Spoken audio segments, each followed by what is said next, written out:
Greetings.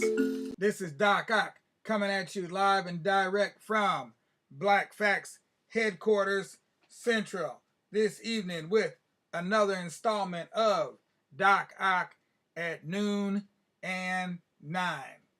Bringing you the latest, bringing you the greatest. We're not bringing you the daily news. We're bringing you the daily views about African life, African culture, African history, not only from the Americas, but from all over the planet Earth.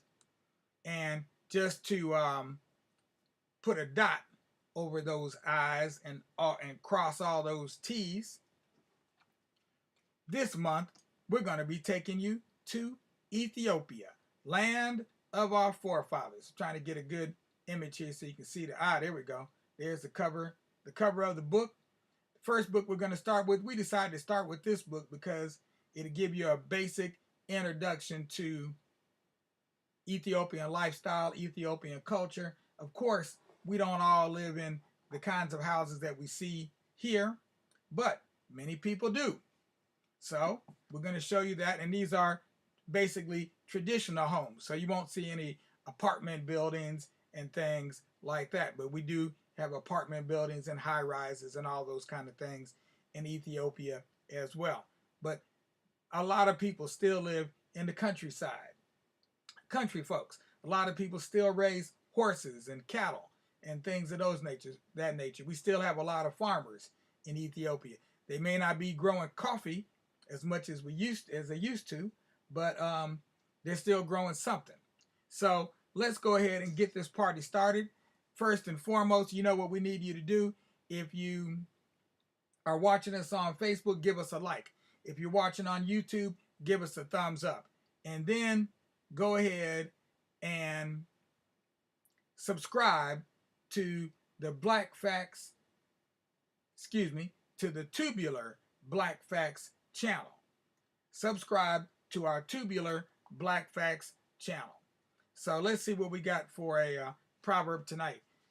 Surprise, surprise, it'll probably be up, and it is. It's an Ethiopian proverb. I don't know where all these Ethiopian proverbs come from. It's like every time I open this book, there's a new page in here that I didn't realize was here before. It's such a deep book. For such a little book, it's a very deep book. African Proverbs. So tonight's proverb is, cactus is bitter only to him who tastes of it. Cactus is bitter only to him who tastes of it. Yeah, many people don't realize cacti are edible. I don't know if they're all edible, but there are a number of them that are edible, and we're growing some around here because here in Ohio, land of that my parents grew up and were raised in, we have a local cactus called opuntia with the little yellow flower. Pretty little. It has very, very nice flowers, very pretty flowers. They're very colorful. They're yellow with kind of an orange center to them. But I have yet to see them produce a fruit, so I'm not sure what's happening with the critters that are supposed to be pollinating these flowers. But I've yet to see them produce any kind of fruit. So, at any rate, enough said on the proverb of the day. Let's go ahead and read our story of the day. And of course, we've got a slideshow to do that with that I just finished making.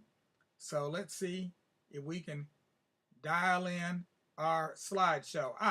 And there we have it, the color of the book. Now, or the cover of the book. Now, if you'll notice, the cover of this book has Romanized letters at the top where it says houses. We can all read that. And then it has I don't know what I believe they're called Amharic letters or characters. Okay, I believe they're Amharic characters, but they can be used to represent a variety of different languages because they're phonetic. Just like the Romanized characters are phonetic, these characters are also phonetic. So this is our ancient Ethiopian script that we've been using for thousands of years. And this book in particular is written in English and Afan Oromo.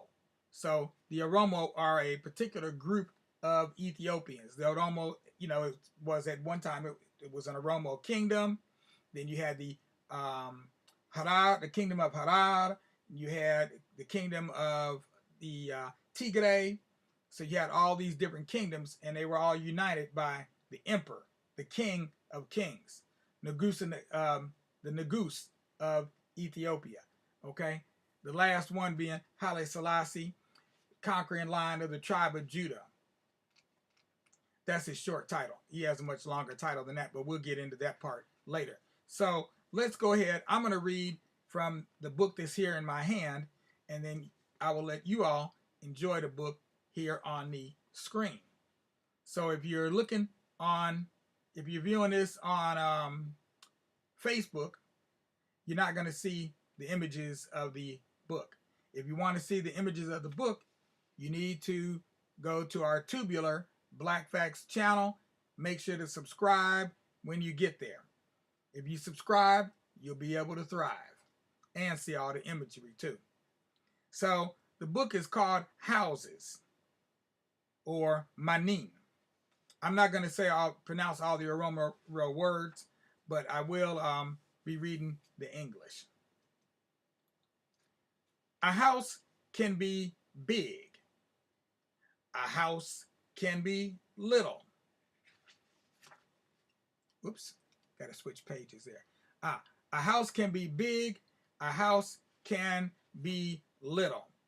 A house can be round, totally round. Not one corner can be found. A house can also have corners, 4 corners or more. As you can see, houses can be in many different places, but each and every one will have a door. All houses have doors. Some houses have windows. Some houses may not.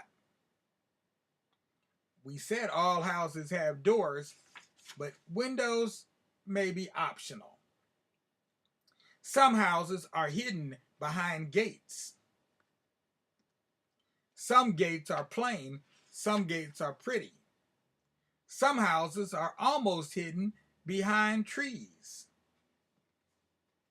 Some houses are like these, some houses are like those. Some houses are colorful. As you can see, some houses are decorated very beautifully. Some houses were built for kings to live in. Oops, I'm a little bit behind. Let me catch up here. Some houses were built for kings to live in, like this one you see, a castle it be. Some houses, all houses, are made for people. Although some houses house animals too, and the people and animals live together, like me and maybe like you. The best houses are full of all kinds of love, from down below and high above. About this story, houses in Ethiopia have traditionally been built from many different materials: adobe mud, stone, bamboo, grass, whatever materials can be found. Now Ethiopia has a mix of houses of many shapes and sizes, traditional and new. More and more people are moving to the city of Addis Ababa, which means that millions of people need to find housing there, which has led to big apartment complexes and villas. At the same time, people celebrate the beauty of traditional houses, sometimes beautiful patterns inside a thatched roof or elegant painting of outside walls. And some houses even are found up in trees with the birds and the bees. Does your house look like these, or does it look like those? Does your house smell good to your nose and feel good to your toes? Or is your house all scratchy? Or maybe just kind of thatchy? You'll have to let me know. It's easy to do. Just send me a message through Facebook or YouTube. That would be much appreciated. And so for tonight, that is our story, you see. And now it's time for all children that be listening within the sound of my voice to make the next choice. And lay their little heads on the little pillows, on their little beds, closing those eyes and waiting on that big old sun to rise. And when you feel those sunbeams beaming down on your eyes, you know that it's time for you to rise and shine and grab the day by the reins. Hold on tight as you rumble over those plains. Sleep tight, sleep right, and don't let those bed bugs bite.